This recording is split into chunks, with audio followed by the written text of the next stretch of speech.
बोलिए वो जो क्वेश्चन दिया था आप लोग को इंटीग्रेशन, लाओ कहीं लिखे होंगे ना, integration 6t square minus 5t plus 2 dt 1 से लेके 5, ये सही है। मैंने क्या बताया था, अगर लिमिट लगी है तो ये डेफिनेट इंटीग्रेशन है। कौन सा इंटीग्रेशन है? डेफिनेट इंटीग्रेशन है। लिमिट नहीं लगी है तो इनडेफिनेट, प्लस सी आ जाएगा उसमें। तो 6t स्क्वायर का जिससे पूछें कौन लगेगा शांतु, 6t स्क्वायर का इंटीग्रेशन, ये उसमें वही 6 हमें समझ आ रहा था, t का वही है। अबे 6 तो कांस्टेंट ही है ना, t स्क्वायर का इंटीग्रेशन t क्यूब बाई 3, समझ गए? इसमें क्या है, 5 कांस्टेंट है, t की पावर 1 का इंटीग्रेशन t की पावर 2 बाई 2 और प्लस क्यूब अकेला है तो उसका इंटीग्रेशन 2t, जैसे dt है तो 2 का 2t, dx है तो 2 का 2x। नहीं समझ पाए? डिफरेंशिएशन ऑफ 2 क्या था? 0। अब हम लोग क्या लगाएंगे यहाँ पे? लिमिट्स। ये कौन सी लिमिट है? Lower limit. ये कौन सी लिमिट है? Upper limit. तो इसको पहले अच्छे से लिख ले, काट लें। 2t cube minus 5/2t square plus 2t। अब लिमिट लगाते हैं। करना क्या है, जहाँ जहाँ t लिखा है पहले वहाँ क्या लिखोगे? 5। तो 2 इंटू 5 का क्यूब माइनस 5/2 इंटू 5 का प्लस 2 मल्टीप्लाइड बाई 5, ये अपर लिमिट हो गई। बीच में क्या लगा दोगे? माइनस, और अब कौन सी लिमिट लिखोगे? जहाँ जहाँ t है वहाँ क्या लिखोगे? 2 इंटू 1 का क्यूब माइनस 5/2 इंटू 1 का स्क्वायर प्लस 2 इंटू 1। समझ गए? सॉल्व कर लोगे इसको ही करके दिखाएं, पहले तो प्लस माइनस ही करना है। क्लियर हो गया? लिखना है क्या? लिखिए जल्दी, लिखिए जल्दी।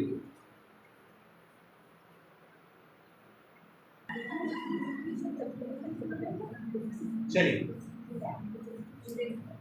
एक और क्वेश्चन मैंने दिया था आप लोगों को करने के लिए,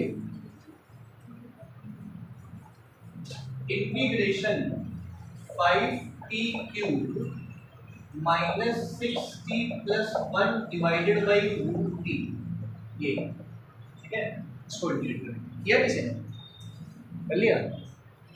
देखो दीदी कुछ देखिए, सबसे पहले बेटा क्या करेंगे, इसको एक के नीचे एक कर दो, 5t क्यूब के नीचे रूट t कर दो, 6t के नीचे रूट t कर दो और 1 के नीचे रूट t, ये dt। सही है? समझ गए? t रूट t का मतलब क्या होता है? पावर 1/2, पावर 1/2 और पावर 1/2। ठीक है, देखिएगा ये पावर कितनी है? 3। ये पावर कितनी है? 1/2। कितना बचेगा? 5/2। सही है? ये पावर कितनी है? ये कितनी है? क्या बचेगा? 1/2। और ये ऊपर जाके क्या हो जाएगा? -1/2। समझ गए? अब इंटीग्रेट कर दो। 5 तो कांस्टेंट हो गया, t की पावर 5/2 का इंटीग्रेशन क्या होगा? पावर में एक जुड़ जाएगा और वही पावर क्या आ जाएगी? नीचे +1। इसमें भी पावर में एक जुड़ जाएगा और वही पावर क्या आ जाएगी? नीचे। इसमें भी पावर में एक जुड़ जाएगा और वही पावर क्या आ जाएगी? नीचे। और प्लस क्या हो जाएगा? +c आएगा इसमें। समझ गया ना? इनडेफिनेट है ना ये, तो ये इंटीग्रेशन कंप्लीट हो जाएगा आपका। चलिए टॉपिक डालिए सब लोग, लॉगरिथम।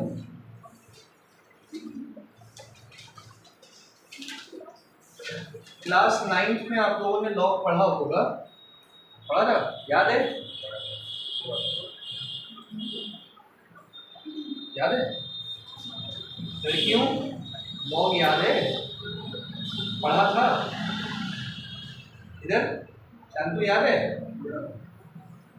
नहीं पढ़ा? छोड़ दिया था, छोड़ दिया था, ठीक है। देखिए लॉग एक फंक्शन है, लॉग एक्स एक फंक्शन है, सही है। मतलब जैसे आप लोग ऐसा समझिए बेटा कि क्वाड्रेटिक इक्वेशन पढ़े होगे ना, क्लास 10th में क्वाड्रेटिक इक्वेशन पढ़े होगे, X square minus 5x plus 6 quadratic equation equal to में एफ एक्स लिख देते थे, तो ये क्या बन जाता है, फंक्शन। फैक्टराइजेशन वाले चैप्टर में था ना ये। वैसे ही log x के आगे अगर हम लोग ऐसे लिख दें एफ एक्स, तो ये log x क्या है, फंक्शन है, इसका अपना ग्राफ भी होता है। जैसे ये एफ एक्स इक्वल टू ई की पावर एक्स, अभी ग्राफ्स भी पढ़ा नहीं, बहुत डिटेल से ग्राफ पढ़ोगे आप, ठीक है। E to the power x exponential मतलब, अच्छा स्ट्रेट लाइन का ग्राफ जानते हो, ये हमारी कंपनी की ग्रोथ लीनियर हो रही है, जैसे हर साल हम लोग पहले 1 करोड़ कमाते थे, अब 2 कमा रहे हैं, अब 3 करोड़ कमा रहे हैं, तो लीनियर ग्रोथ ग्राफ, समझ आया। अच्छा इसी तरीके से अब कोई आदमी है कह रहा है कि मेरी कंपनी की ग्रोथ एक्सपोनेंशियल हो रही है, कैसी हो रही है, एक्सपोनेंशियल। क्या है, पहले मैं 1 करोड़ कमाता था, अब मैं 1 लाख करोड़ कमाता हूँ, भविष्य में मैं 1 लाख करोड़ कमाऊंगा। क्या करेंगे करोड़, एक्सपोनेंशियल। तो ये ग्राफ का है, ये e to the power x का ग्राफ है, सही है। इसी तरीके से लॉग का भी ग्राफ होता है। अभी ये सब ग्राफ बताने हैं, बाद में डिटेल से बताएंगे। फिलहाल F X equal to log X graph ऐसे होता है, गिर रहा है। लॉग मतलब पहले मैं ये था, फिर मैं कर्जे में डूब गया, ये एक्सपोनेंशियल ग्राफ ऐसे।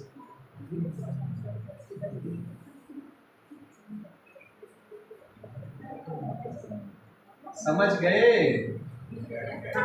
कहने का मतलब ये है कि लॉग क्या है, लॉग क्या है, फंक्शन, लॉगरिथमिक फंक्शन, ठीक है। अच्छा कुछ प्रॉपर्टीज लॉग की याद कराते हैं आप लोगों को। देखो बेटा जैसे लिखा हो log X base 10 equal to लिखा है Shashwat, log x base 10 equal to क्या लिखा है, तो x की वैल्यू आएगी 10 की पावर शाश्वत, समझे। अच्छा ये 10 इधर जाके 10 की पावर चल जाएगा। मतलब कहने का ये है कि पहला formula log x log b base में a, log b बेस में क्या है, अगर कुछ भी दिया तो b जो हो जाएगा वो a की पावर क्या हो जाएगा, ये पहला फॉर्मूला हो गया। आगे समझ में, मतलब लिखा हो मान लो अगर Akshay, log Akshay base Kumar equal to Mishra, तो अक्षय कौन है,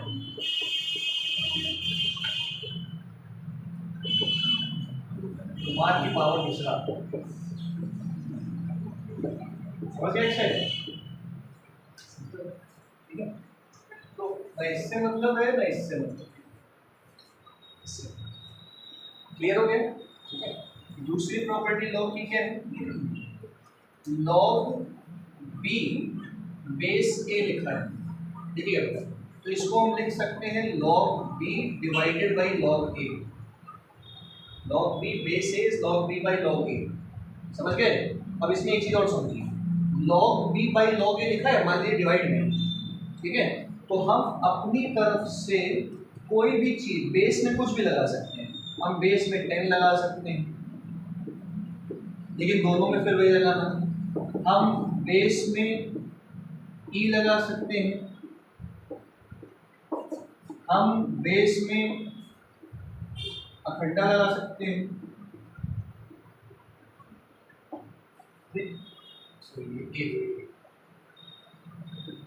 तो लॉग ए बेस अखंडा, सही है। तो बेस में अपनी तरफ से आप कुछ भी लगा सकते हो, क्योंकि बेस तो कट ही जाएगा ना वैसे भी। जब हम इसको खोलेंगे लॉग बी बेस ई को, तो क्या लिखोगे, लॉग बी बाई लॉग ई, इसको क्या लिखोगे log a by log e तो कट जाएगा। तो बेस हम न्यूमरेटर और डिनोमिनेटर में अपने हिसाब से ले सकते हैं, ऐड कर सकते हैं।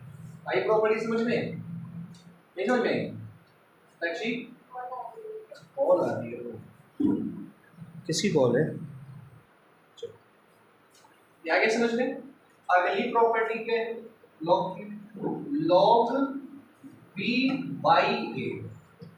log b बेस है नहीं है, log b divided by a है, तो याद रखिएगा इसको लिख सकते हो log b minus log b। log b by a log b minus log a, class 9 में पढ़ा होगा। फोर्थ अगली प्रॉपर्टी क्या है log ba, तो log b plus log a, log b plus log a। आगे समझ में देखिए